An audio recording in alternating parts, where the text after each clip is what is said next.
What's the deal, YouTube?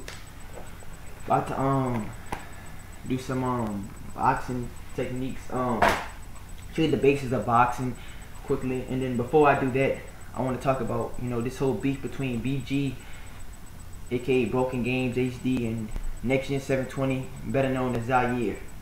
Now I'm cool with both of these dudes, but I told you guys personally, nextgen's like a brother to me, and Hardy's like a brother to me, because these dudes came out from the streets, they came out having it hard. So this situation right now, it started over Twitter. What happened was, apparently what was going on was that nextgen and BG was having a dispute. I guess because BG said some homo shit on the slick. So what happened was, because nextgen doesn't take kindly to that. Which I don't really play with that homo stuff either. I don't really do it. I have no problem with a person that is that. That's on you. But I don't really play like that per se.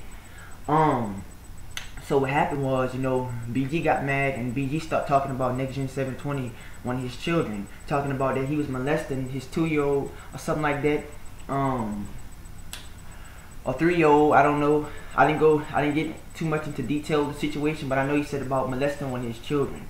So what happened was, nextgen said about Shokio, and some dude named Antonio Holmes said about how Antonio Holmes and BG had a homosexual relationship. I don't know if this was true to extent, but there are some sources that say that that it did happen. There's some people say it didn't, so I don't really know. I'm not really getting enough facts yet.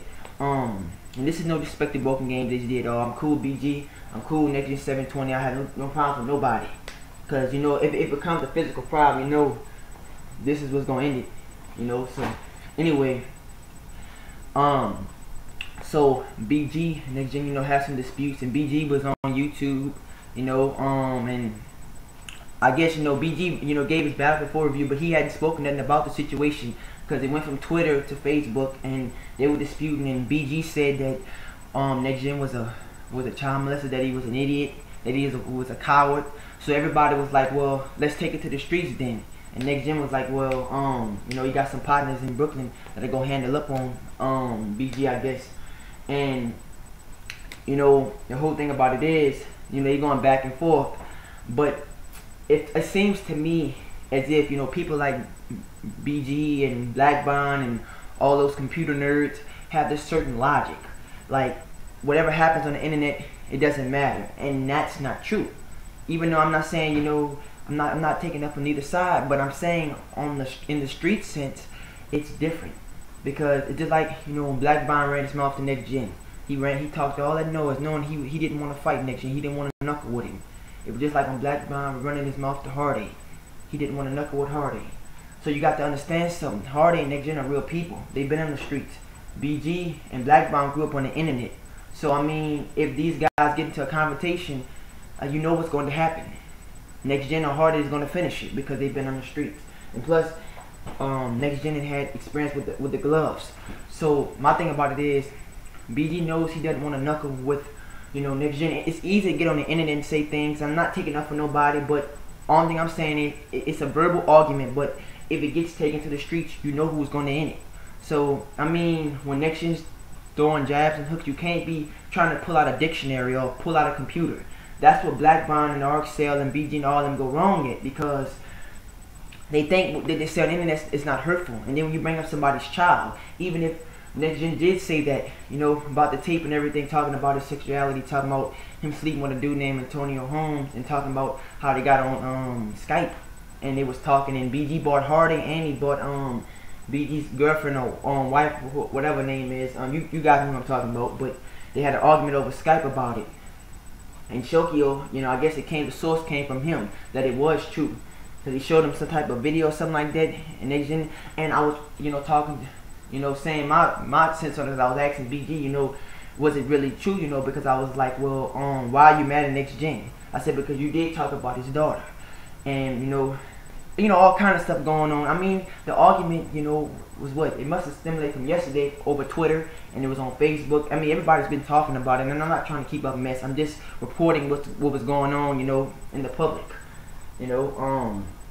So my thing about it is, they feel like, people And the first thing BG wants to bring in is about education. Well, that's all fine and dandy, and that's fine. But you know, a lot of times, you know, you was just talking about how, you know, that you go in the college, you about to become someone with yourself, and that's great. But you don't make fun of somebody that didn't hit it hard, man. Apparently, people like BG and Blackburn, and don't disrespect the BG and them. I have no disrespect towards them, but I have to say what's on my mind. If you don't know what it is to have it hard, you don't deserve to get like them. People like me, nextgen and Hardy, we didn't live the hard times, man, and a lot of other people have.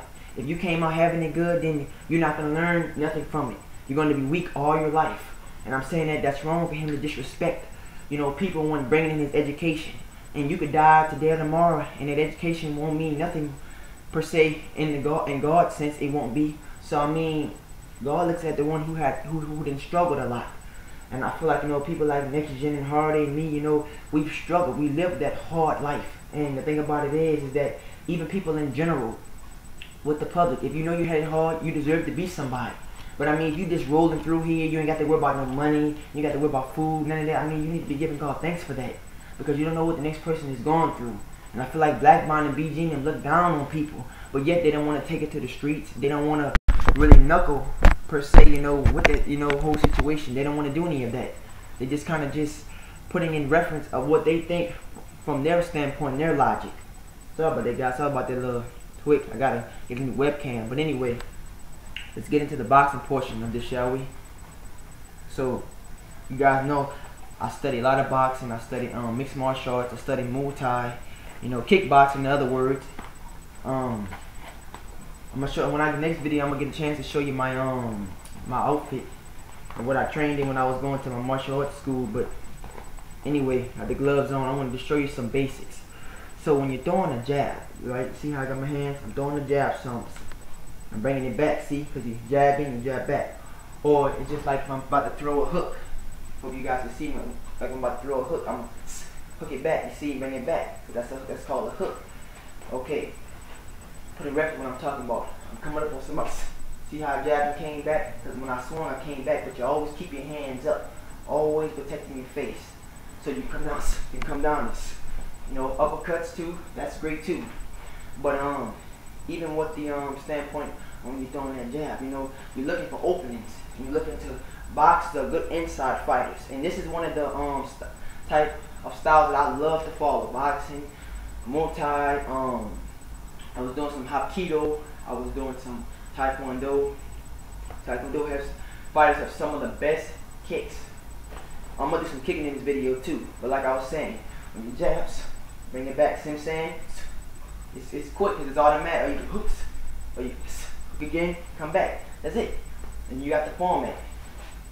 So even with your kicks, I was telling you guys about the roundhouse kick.